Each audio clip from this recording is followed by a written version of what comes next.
La historia de las cosas con Beca Duncan. ¡Hola, Beca! Hola. ¿Cómo estás? Un poquito ahumada, pero bien. Muy bien. La ciudad huele raro. Ayer llegaba yo en un avión. Los muchachos que iban en el avión no sabían qué había pasado con las quemazones y todo esto. Y estaban muy alarmados. Se vieron alarmados porque ya ves que va bajando el avión en la ciudad y tienes que pasar esta pasta gris de smog, que es así como un nicho ahí horrendo. Y después ya llegas y como que se clarifica el ambiente, y el ambiente no se clarificó nunca. O sea, siguió la tonalidad de grises, y ellos mismos dijeron, ¿qué pasó? Hasta que ya pues me habían dejado 2 botellas, ya ves que son un amor. Y entonces dije, no, es como una quemazón y todo eso. Y cuando abrieron las puertas del avión y que viene el hornazo, que generalmente es de caca. Finalmente tú pregúntale a tus amigos que vienen de otros países y dicen, oye, ¿por qué cuando llego al aeropuerto de México huele a caca? ¿No te han dicho? Sí, la verdad sí. La verdad sí, pero ahí era caca ahumada. Híjole. Entonces fue bastante desagradable. Oye, Beca, ¿qué nos vienes a platicar hoy? Pues hoy les quería contar sobre Rafael Coronel, que murió, el martes pasado, el 7 de mayo. Entonces me pareció importante platicar de él y por qué es importante, relevante, es decir, por qué nos importa este tema, ¿no? Y bueno, es que Rafael Coronel fue uno de los pintores más destacados de su generación. Hermano de otro pintor, Pedro Coronel, que bueno, él falleció hace ya tiempo, en 1985, oriundo de Zacatecas. Y es un personaje interesante porque digamos que le toca convivir con la generación de la ruptura, pero no se identifica con la ruptura. Es decir, él no hace un arte abstracto. Él retoma muchas cosas de lo que llamamos la Escuela Mexicana de Pintura, que es, digamos, el muralismo, la escuela que sigue a Diego Rivera, a Siqueiros, a Orozco, ¿no? En esa tradición. Pero él sí rompe con ciertas cosas de esa visión de México, de esa visión de pintar lo mexicano, que es bastante interesante. Sí experimentó un poco con lo abstracto, pero realmente él buscó referencias más en el arte barroco. Mucho de su obra vamos a ver influencia de Rembrandt, de Goya, de Velázquez, no el barroco mexicano, pero digamos el barroco europeo. Y lo que es muy interesante de él es que se casa con Ruth Rivera, con la hija de Diego Rivera y Lupe Marín, que también es un personaje fascinante. Es la primera mujer que egresa de la ESIA, del POLI, de la Escuela Superior de Ingeniería y Arquitectura. Pero bueno, se casa con Ruth Rivera y a pesar de eso, como les decía, rompe con muchas cosas de la escuela de Diego Rivera. Él decía que quería pintar México sin la decoración, digamos, sin toda la parafernalia que le ponían los muralistas. Él mismo dice, sin los alcatraces, ¿no? Que pone Diego Rivera. Hazme cuenta, pero sin los alcatraces. Exacto. Sí la realidad mexicana y sí la tradición mexicana, pero sin toda esa parafernalia, sin toda esa decoración. Y él más bien se acerca a los bajos fondos, se acerca a las prostitutas, a los teporochos, a las pulquerías, a las cantinas.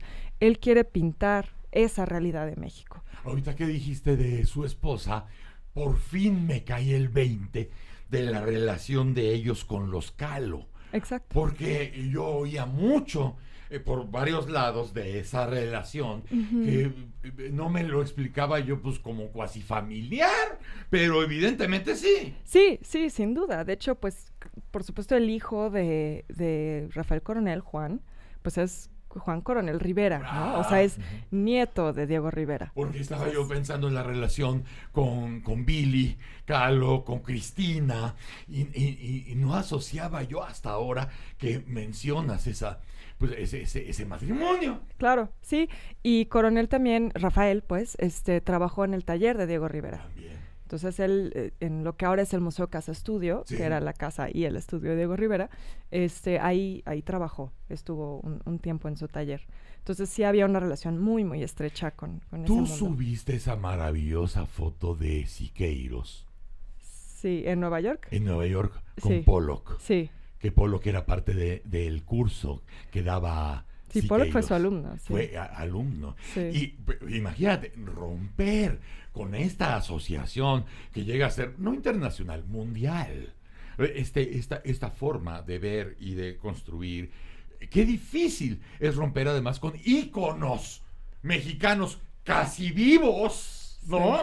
Para, pues, no divorciarte, pero sí disociarte. Sí. De la idea de esa mexicanidad. Sí, sí, ¿no? Y que sigue vigente hoy en día y que de hecho se está reviviendo ahorita, ¿no? O sea, como esa visión del México muy indigenista, muy folclorista. Digamos, es una época, ¿no? Pero era muy difícil romper con eso porque además era el grupo que dominaba literalmente la escena artística cultural de México, ¿no? O sea, sí. Era muy difícil hacer algo distinto. Les tocó, por ejemplo, mucho a los estridentistas, ser como contrapeso al muralismo y a la Escuela Mexicana de Pintura, y no les fue tan bien. ¿Quién se acuerda de Fermín Revueltas? Nadie, claro, ¿no? Claro. Sí. Es, digamos, esa visión un poco más internacionalista que también tenían los contemporáneos, Salvador Novo, Javier Villorrutia, todos ellos, pues eran los fifís de la época, eran esos que querían ¿no? Hablar francés, claro. Y hacer un arte europeo, sí. y entonces los que estaban en el centro del poder político y cultural eran los muralistas y era esa escuela. Pero además que época. ¿Qué época? Porque ahora que mencionas a los literatos, y desde luego también pasa en los pintores, hay toda esta parte del mexicanismo, y además aplaudidísimo en el mundo. Los grandes capitales, en el caso de Diego Rivera, claro. Que querían pagarle miles y millones de dólares por su trabajo, nada más que él no hacía concesiones, entonces tampoco era, luego no salía tan bien. Exacto, no era tan fácil, pero al mismo tiempo, también en la parte de literatura se da exactamente lo mismo. Hay aquellos escritores que desde París están creando una nueva ola latinoamericana, ¿no? Pero es desde París que llega toda esa corriente que después los escritores latinoamericanos en todo el continente lo abrazan, se amarran a ello y hacen los siguientes 30 años de nada más esa visión. Sí. Igual con los pintores. Sí, claro. Y de hecho es bien interesante que hables del interés que causó en esa época el arte de Diego Rivera, por ejemplo, ¿no? Pues ¿por qué unos petroleros gringos quieren murales, ¿no? de Diego Rivera? En el edificio emblema. Exacto, en el Rockefeller Center. Sí. Nos suena un poco extraño, pero lo interesante es que en esa época había esta sensación de que en México habían entendido lo que significaba ser americano. Y eso tenía mucho que ver con el proyecto de Vasconcelos, su idea de la raza cósmica, que es que los mexicanos son la raza cósmica porque son la combinación de las 5 razas del mundo, ¿no? Es porque aquí se encontraron no solo españoles e indígenas, sino también lo que hablábamos la otra vez, llegaron negros, llegaron árabes, llegaron gente de Oriente Lejano, es decir, chinos, filipinos, y entonces hay esta idea de que México entendió lo que significa ser americano, lo que ahora los gringos llaman el melting pot, exacto, ¿no? Que es como donde se mezclan todas las culturas. Sí. Pues en ese momento México era, digamos, la vanguardia, en el sentido de que eran los primeros que estaban planteando que la riqueza cultural de este continente venía de esa mezcla cultural. Y eso es algo que fascinó también en Estados Unidos, y mucho en Latinoamérica también. Pero imagínate el compromiso de Rafael Coronel. Es decir, sí, está padrísimo, está poca madre, pero yo no le voy a seguir. Sí, yo no me voy a ir por ahí, ¿no? Yo no voy a ir por ahí, lo cual te implica el triple de esfuerzo, porque además ya era un camino muy... Y además era tu suegro, ¿no? O sea, encima de todo, ¿no? Que a lo mejor también tuvo que ver. Sí. Es decir, a lo mejor, pues, sí lo admiras, pero, pues, ¿qué voy a seguir caminito de...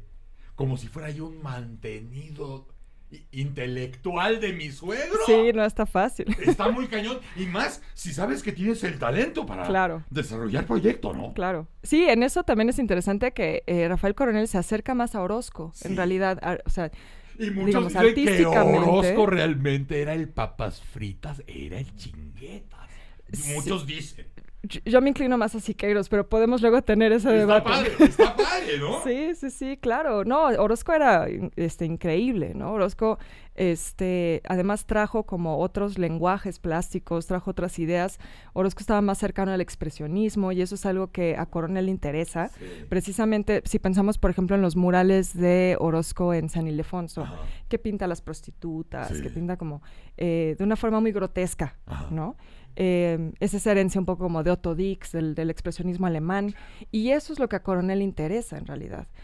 Como digo, no rompe del todo con la Escuela Mexicana de Pintura, es decir, él no hace un arte abstracto, sí hace un arte figurativo, pero es sí más cercano a Orozco en el sentido de que él, como les digo, le interesa ese mundo bajo, ese mundo más de la calle, más crudo, ¿no? Y le interesa representarlo de una forma un poquito más grotesca. Sería como un gran barroco mexicano. Sí, es como muy, muy barroco. Porque ¿no? hay mucha obra de él que te recuerda, eso es el pincelazo, la difuminación de la figura, pero muy la France.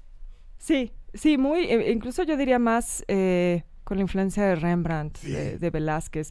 Él elimina el fondo, por ejemplo, ¿no? No hay un ambiente en torno a los personajes, son fondos de colores, donde no contrasta, digamos, con la carne y hueso del personaje, ¿no? Es fondo amarillo, fondo rojo, rosa, azul. ¿Tú conoces el museo? Fíjate que no he ido, pero dicen que es maravilloso. En esta última semana lo han estado, hable de él, y hablando muy buenas cosas. Y claro, o sea, sabes a quién leer, y entonces dices, bueno, a lo mejor porque se murió el señor están hablando bien del museo, pero hay otras voces que no importa, hablarían del museo de tal forma y lo califican bien. Tengo ganas. Sí. A mí me parece que debe ser un lugar increíble porque además de su colección de máscaras, bueno, entre otras cosas está su colección de máscaras que es la más grande que hay en México y que lo interesante es que son máscaras que se bailaron, que eso también es bien importante. No son máscaras que se hicieron con fines decorativos y ya, sino que él sí se dedicó a coleccionar máscaras que sirvieron para su propósito, que es la danza ritual. Y eso también le da un valor extra a esa colección, ¿no? No es nada más la artesanía decorativa. Sí, también, bueno, hay que decir que en la ciudad también hay lugares donde pueden ver su obra. Él hizo un mural en el Museo de Antropología, que es el mundo espiritual de los mayas peninsulares. Entonces también ahí pueden ver obra de él. No tienen que ir hasta Zacatecas, pero sin duda vale mucho la pena ir. Zacatecas vale la pena. Sí, vale la pena ir. Además el espacio es muy bueno. Vamos a ver el Museo de Coronel, la ciudad, caminarla. Todavía es un encanto, se come bien, ¿no? Sí. Se bebe bien. Que es lo importante. Digo, pues para sobrevivir, Beca. Sí. ¿No? Tienes que beber y comer para sobrevivir, no nada más por el afán frívolo de saciarte, ¿verdad? Claro. ¿No? Pero bien vale la pena. ¿No? Sí, vale la pena darse una vuelta para allá. Y gran pretexto ir a visitar la memoria de Rafael Coronel, su gran obra. Y todo lo que representa, está rodeado de muchas cosas que son historia. Sí, sin duda. Sí, un personaje interesante. Gracias, Beca. No, gracias a ustedes. Beca Duncan, qué agradable. Siempre es platicar Nos vemos contigo. el próximo lunes. Vamos con Alfredo Ruiz. ¡Órale!